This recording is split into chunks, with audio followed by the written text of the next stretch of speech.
Hey there! Welcome back to my channel. Today I wanted to talk travel bags. Bags are the most important accessory on your trip to get your stuff from point A to point B with as little hassle as possible if you bring the best type of bag for your vacation. Now the vacation I have in mind for this type of bag is one where you're going to be doing a lot of walking or strolling around the city, not necessarily hiking or doing any major outdoor activities. That would be a whole other series on hardcore bags that you need to bring, most likely like a hiking backpack or something. I'll go over my recommended bags for exploring, and I'll even give you a tip on something I don't recommend. So let's do it by bag type. I hope that you use this more as a guide to help you determine what types of bags will fit your adventure the most. On to the first one. First up, we have the flat swing pack. This one is the most versatile of all the bags you can take on your trip, and honestly, this is my favorite type of bag for just doing some sightseeing around the city, walking around, going to restaurants. What's great about this type of bag is that it's so small and compact. Most likely when you go into a museum, for example, you're not going to have to bag check. Some museums require that bags stay under a certain size to be allowed. For safety reasons, forces you to bring the bare minimum amount of belongings that you need for that day. So really you can just bring your phone, wallet, passport, all those essentials. And I feel like you'll find that you won't end up lugging around a lot of unnecessary items that you're probably not going to be using throughout the day. Like I can even put my vlogging camera in here. If you're traveling between cities and you need to take all your belongings with you, I would recommend putting all of the most important documents or items that you have in here to prevent theft. You can keep it close to you instead of just in a backpack where someone can open it from the back, or a bigger swing pack where if you know you're juggling multiple bags, you can't watch it carefully and someone can slip their hand in. Also, if you're eating at a restaurant where you have to stand or there's not a lot of room to put your bag in, this is perfect because you can just continue wearing your bag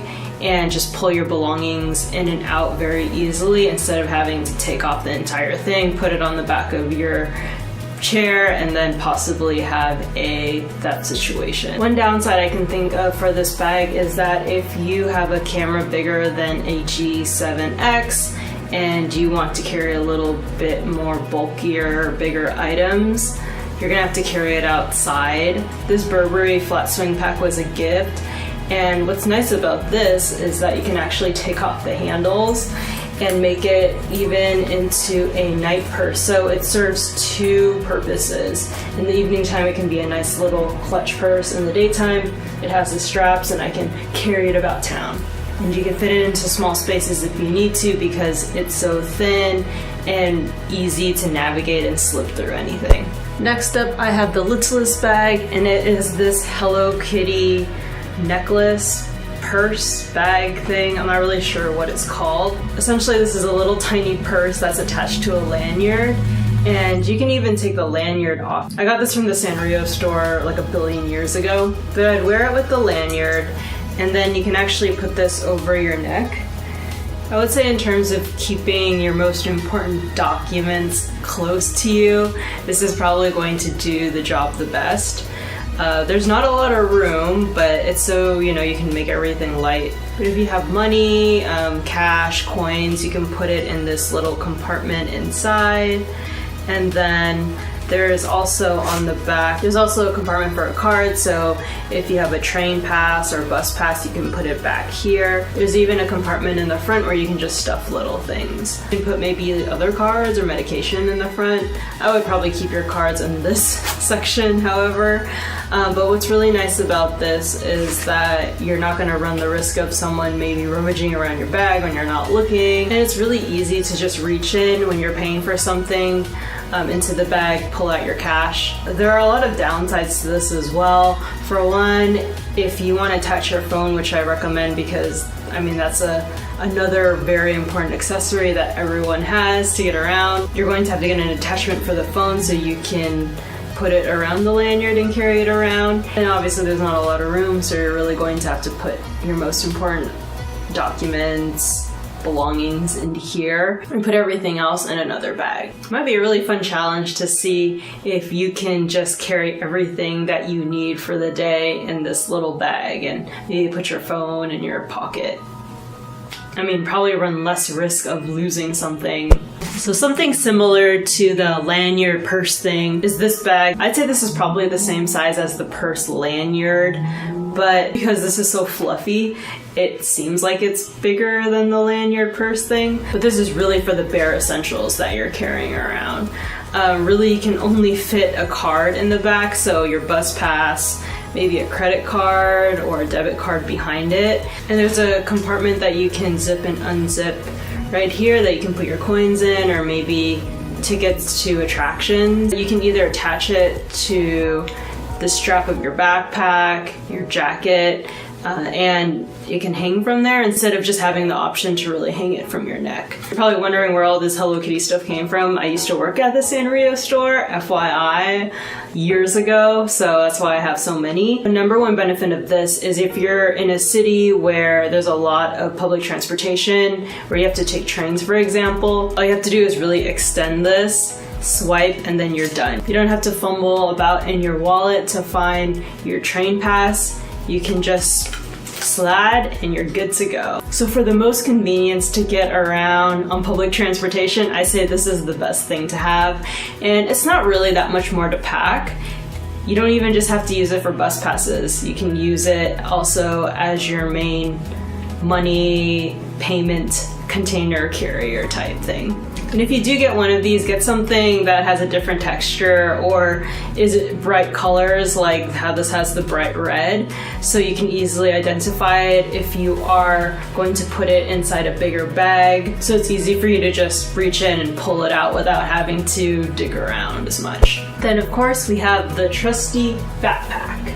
So this is a mini backpack, and I would actually recommend if you're not going on a major hike or doing any super strenuous outdoor activities to bring a mini backpack, because not only does it have the functionality of a bigger backpack, but it's lighter and it's not gonna get in the way as much. Just a warning, this backpack is a mess because I do use it on a daily basis, not just when I'm traveling, so excuse the humongous ugly mess in here. But of course, number one benefit is that there are different compartments that you can use to organize your items so you don't have to dig around, unlike if you use a tote bag or a satchel bag. So for example, in the front I put items that I need easy access to but don't require as much security. And then on the inside,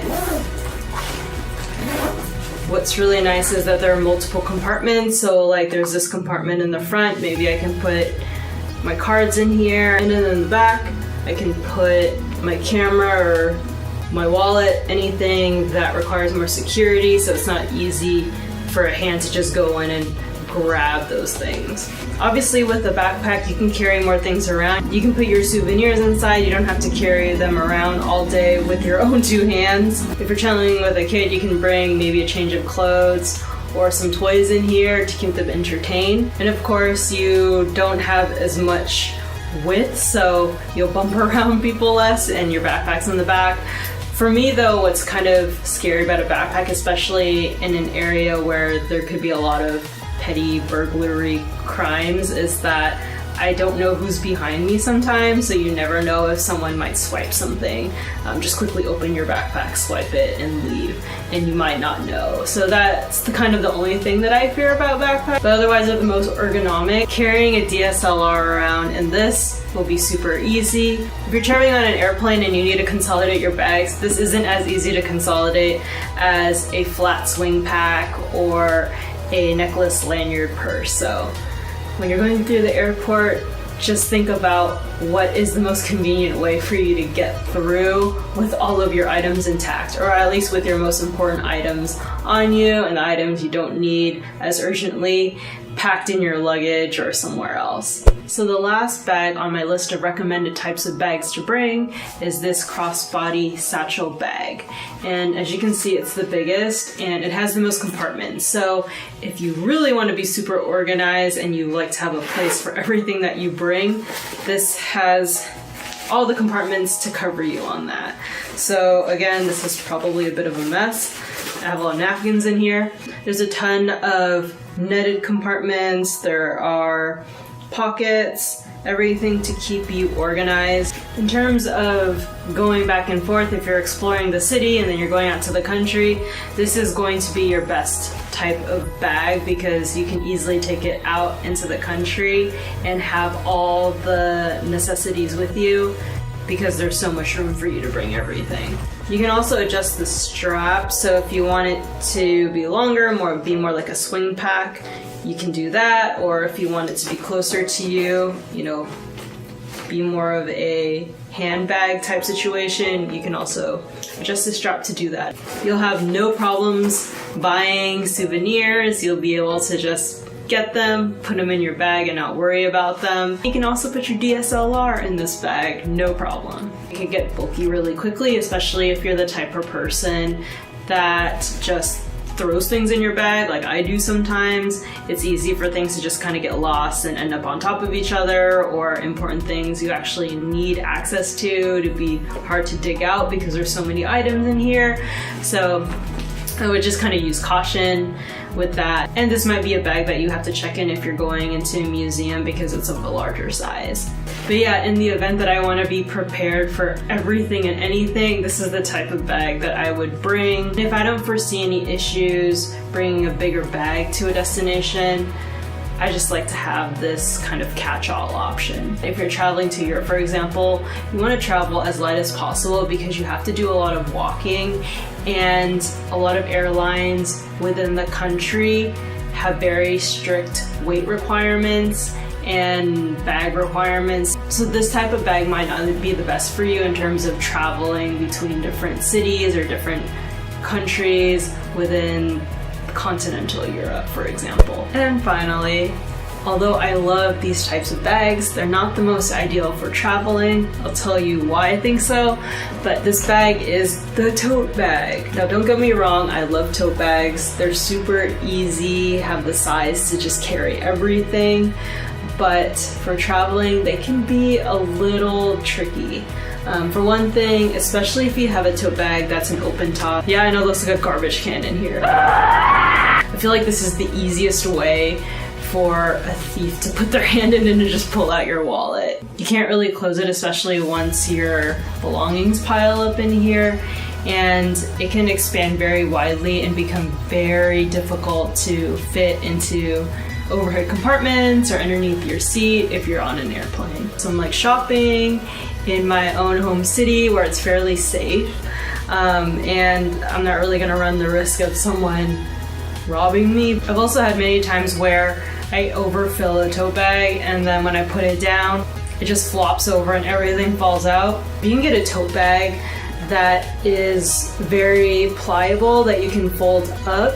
I would recommend bringing that if, let's say, you have extra souvenirs that you purchased on your trip and you want to bring back home, but they're not going to fit in your luggage anymore. You can just put them in that extra tote bag and put that tote bag in one of your carry-on or in your personal bag, and it's not going to count as a third bag. So there is an upside to a tote bag, but overall I would recommend against it.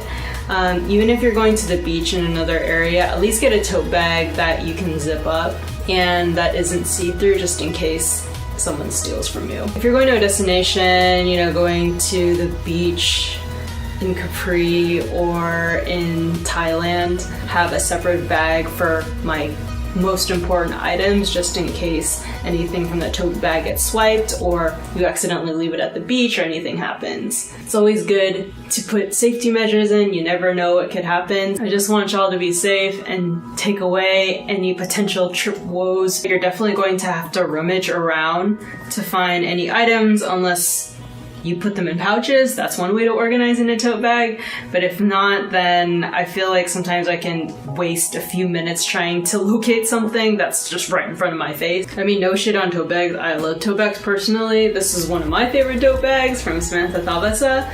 I purchased it when I went to Oahu a few years ago now. So that's a wrap on the type of bags that you can bring on your trip, what I recommend, what I don't recommend.